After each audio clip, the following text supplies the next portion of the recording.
जी को समझाया, पिताजी आप चाहे वन में जाइए, चाहे काशी जाइए, मथुरा जाइए, आपका मन परमात्मा के प्रति एकाग्र नहीं है, तब तक भगवान मिलने वाले नहीं।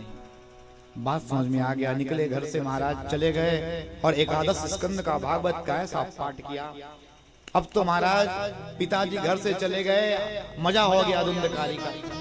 माँ के पास में गए और माँ के पास में जाके धुंधकारी कहते चाबी दे तिजोरी का। माँ कही सबको तो ले गया है मांग मांग के, और कहां से नहीं दिया तो पीटने लग गई। और जब पीटने लगे ना, माँ कही इससे अच्छा तो मर जाना अच्छा है, और जाके धुंधली महाराज कुआं में कूद करके मर गई। पिताजी वन चले गए, कुआं में कूद के मर गई। अब पूरा सारा राजपाट किसका हो गया? धुंधकारी का। 5-5 गणिकाओं को अपने घर ले आया, वैश्या को।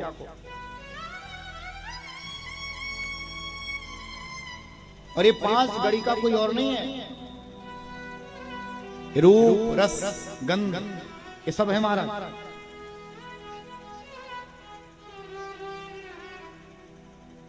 इन गणिकाओं ने सोचा ये चोर है, राजा इसको देख लिया एक बार, और कहीं महाराज इसके साथ में हमको भी जेल जाना ना पड़ जाए।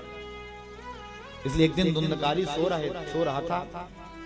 इन गणिकाओं ने इसके दोनों हाथ और दोनों पैर को रस्सी में बांध दिया और जलता हुआ अंगार को लाए और मुंह में महाराज डाल दिया, मार दिया इसको। मर गया।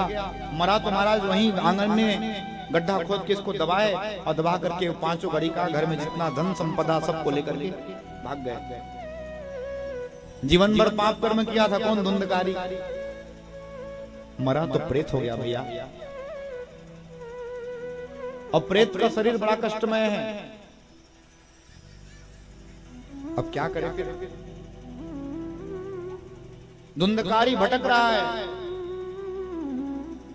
गोकर्ण महाराज तो तीर्थ यात्रा में गए थे। तीर्थ यात्रा से लौट करके बहुत दिन के बाद अपने गांव आए, तो सोचे भाई रात्रि में कहां जाएंगे, अपने पिताजी के घर ही चला जाए। सो पिताजी के घर गए। पिताजी के घर में गए ना, रात्रि का बेला था। बोले बाद में आराम करेंगे, पहले क्या है ना भगवान का थोड़ा ध्यान कर लेते हैं।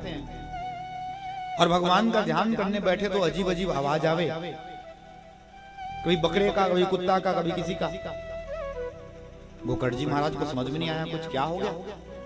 अपने कमंडल के जल को महाराज हाथ में लिया, बोले सामने छीटा मारते कहा, अरे भैया कौन हो जो हमको परेशान करते हो, सामने आओ और कहिए। तो एक छाया खड़ा हो गया, और छाया हाथ जोड़ के कहता है कि अहम भ्राता तदवश्मि धुंधकारिति नामता स्वकीनेव दोषेण ब्रह्मत्वं नाशितं मया। भैया मैं आपका भाई हूं धुंधकारी। गोकर्ण बोले राम राम राम, तुम तो यहाँ प्रेत बने पड़े हो, मैंने सुना था तुम्हारी मृत्यु हो गई, तुम्हारे नाम से गया में जाके मैंने पिंडदान भी किया था। धुंधकारी कहता है मेरे नाम से आप 1000 बार भी पिंडदान करोगे ना, तब भी मेरी सदगति होने वाली नहीं। क्यों? क्यों? मैंने जीवन पर्यंत पाप किया, माँ पिताजी को पीटा, वेश्याओं का संग किया, दुनिया भर का मांस मदिरा पिया। पता है कोई ब्राह्मण यदि मदिरा का पान करता है तो उसके लिए महाराज उस ब्राह्मण को महाराज जलता हुआ घी को ना, खोलता हुआ घी को डाल के अपने मुख में पी करके उसको मर जाने का ही महाराज भाव है। शास्त्र करता है। अरे ब्राह्मण के घर में जन्म लेकर के क्या क्या कृत्य किया है। लेकिन फिर भी छाया कहता है खड़ा होकर के, आप जैसा विद्वान भाई और उसका भाई महाराज प्रेत बन के फिर रहा है, अच्छी बात थोड़ी ना है। गोकर्ण कहे चिंता मत करो, कुछ प्रातः काल में उपाय करेंगे। गोकर्ण महाराज प्रातः काल उठे, स्नान करने गए, और स्नान करने गए हैं जाकर के महाराज उन्होंने क्या किया है, सूर्य देवता को अर्घ्य दिया। सूर्य नारायण से कहा सरकार धुंधकारी की मुक्ति के लिए कुछ उपाय बताइए। तो कहे सूर्य नारायण ने कहा श्रीमद् भागवतान मुक्ति सप्ताह वाचरम करो।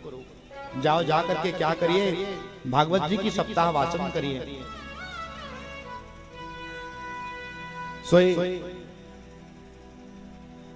आज आए महाराज, आकर के गांव वालों को इकट्ठा किया कि कहे हम आपको कथा सुनाना चाहते हैं। गांव वालों ने बड़ा सुंदर महाराज पंडाल बनाया है, एक व्यास गादी बनाई, और व्यास गादी बनाने के बाद कथा कहना आरंभ किए। लेकिन कहे धुंधकारी, तुम्हारी मुक्ति के निमित्त हम कथा कर रहे हैं, तुम जहां भी हो आओ। प्रेत कैसा होता है जानते हैं? प्रेत एक जगह ठहर नहीं सकता है, जिधर हवा चले ना उधर बह के चले जाए।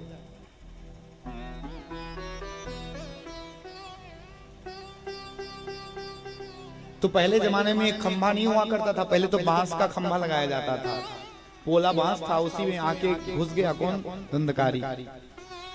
पहले दिन की कथा, दूसरे दिन कथा में एक एक घंटी फटता गया। 7वें दिन की कथा जैसी विश्राम हुई, महाराज जोर से फटा, उससे दिव्य पुरुष की प्राकट्य हो गई। उस कथा को सुनने से विमान आया बैकुंठ से, विमान पे बिठा करके ले जाएगा।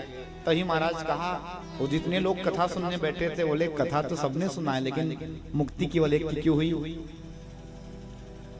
अत्रैव बहवः सन्ति श्रोत्रला मम निर्मला।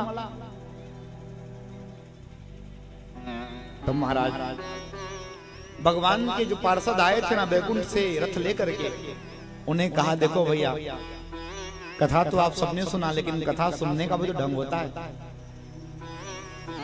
जैसे यहीं पे देख लो कितने लोग कथा सुन रहे हैं, कई लोग तो महाराज यहाँ पे बच्चे को देखने में मस्त हैं। प्रेम से कहिए, कहो ना राधे राधे। पीछे वाले कसम खाए हैं क्या? जोर से कहिए। कई लोग तो महाराज इधर कठपुतली देख रहे हैं। कथा सुनने वाले 3 लोग होते हैं, 3 प्रकार के वक्ता हैं। 3 टाइप्स ऑफ कथा श्रोता, प्लीज लिसन। बोले सो सबसे आखिरी कैटेगरी का उसको पहले सुन लो।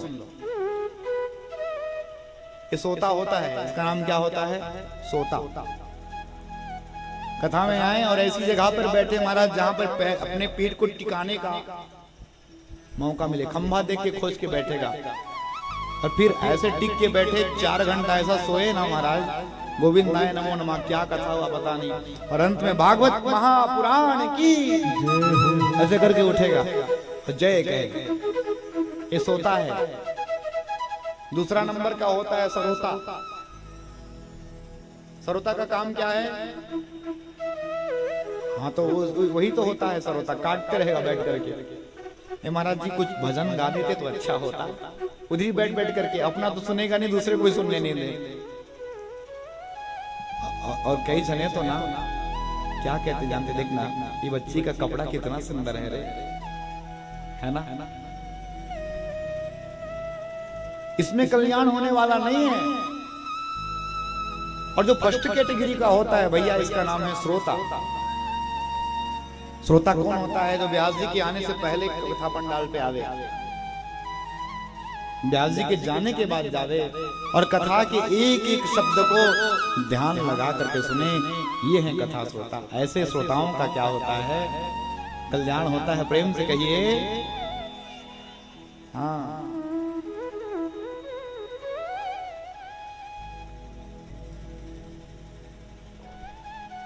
तो अब आप लोग डिसाइड कर लो कि आपको कथा श्रोता बनना है कि सरोता। और जब भी कथा में आवे ना, बच्चों को लावे, लेकिन आपन तेज संहारो आपे।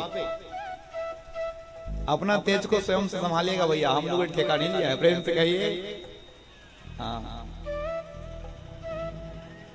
इधर महाराज पुनः कथा गाया गया है, और पुनः कथा गाया गया। महाराज नारद जी कहे, महाराज अब ये तो बताइए, देखिए भैया मुक्ति का मतलब मरना नहीं होता है, मर गया मुक्ति हो गया, ये नहीं है मुक्ति माने मरना। मुक्ति का अर्थ होता है हमारा जीवन क्यों मिला है, इसको जान लेना ही तो मुक्ति है। अपने आत्मा जिसको ज्ञान हो जाए उसी का नाम क्या है? मुक्ति है।